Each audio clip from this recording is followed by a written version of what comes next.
Hi everyone. In today's episode of Cracking Addiction, we dive into the multidimensional concept of well-being. We'll explore physical behaviours that enhance it and discuss just how much our genes play a role.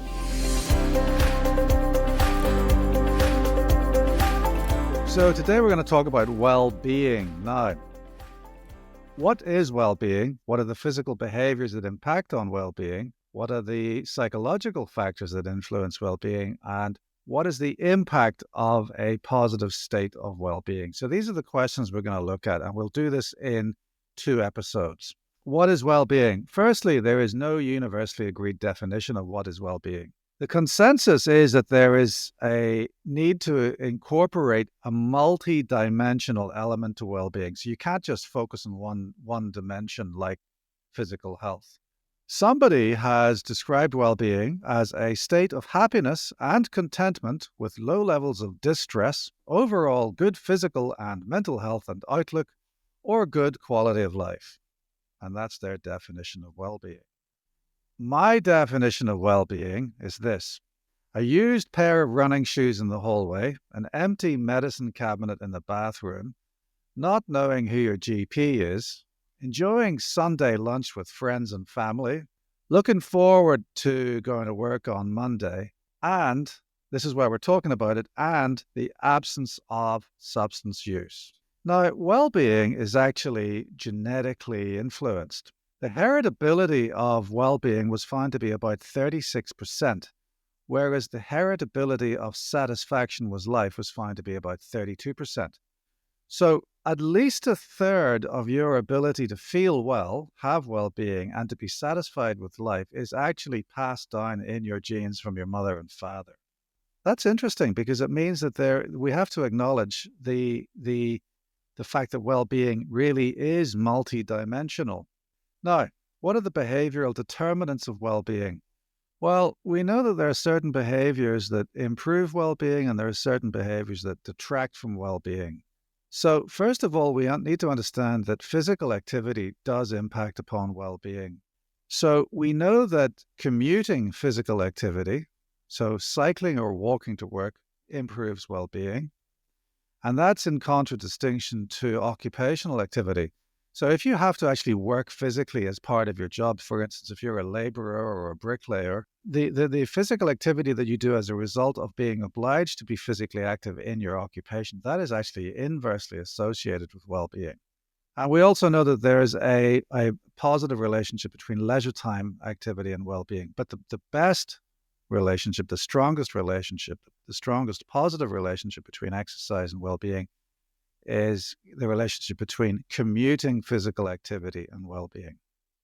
We also know that eating vegetables is associated with well-being, and there's a dose-response curve between the number of servings of vegetables that you eat and the increasing amounts of well-being that you experience, up to at least seven servings of vegetables a day.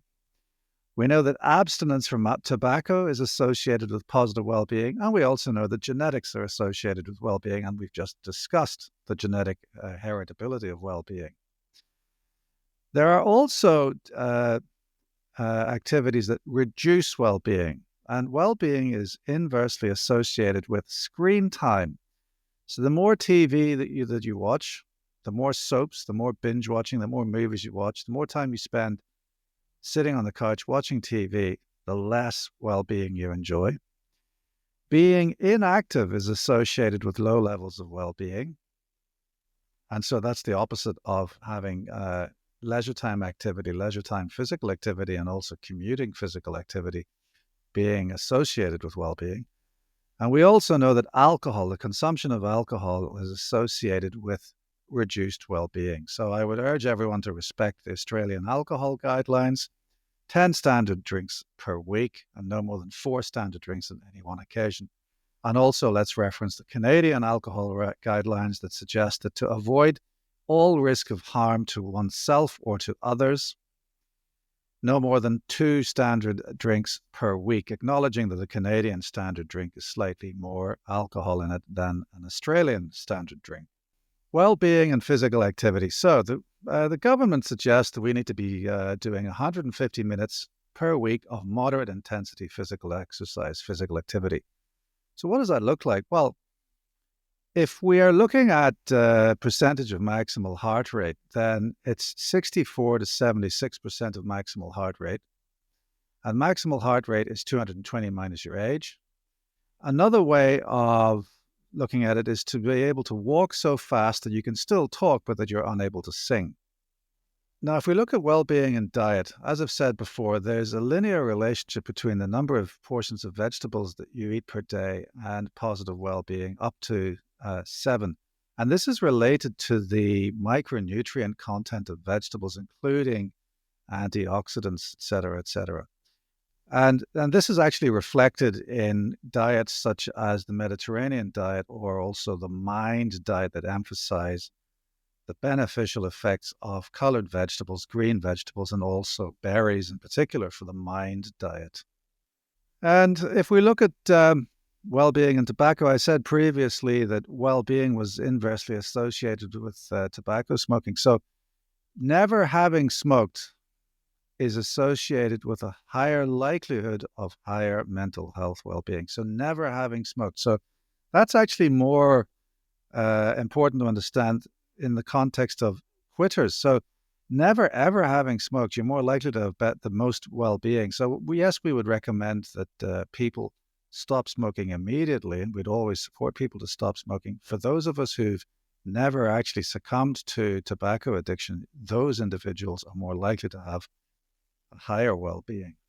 So to summarize, let's just emphasize that well-being is a nebulous concept. However, it is associated with physical activity, especially commuting physical activity, the consumption of fruit and vegetables, never having smoked, and it is highly heritable. And in the next episode, we will look at the factors, the psychological factors associated with well-being. But for now, thanks very much for listening. Thanks very much for watching. My name is Dr. Fergal Armstrong, and this has been Cracking Addiction.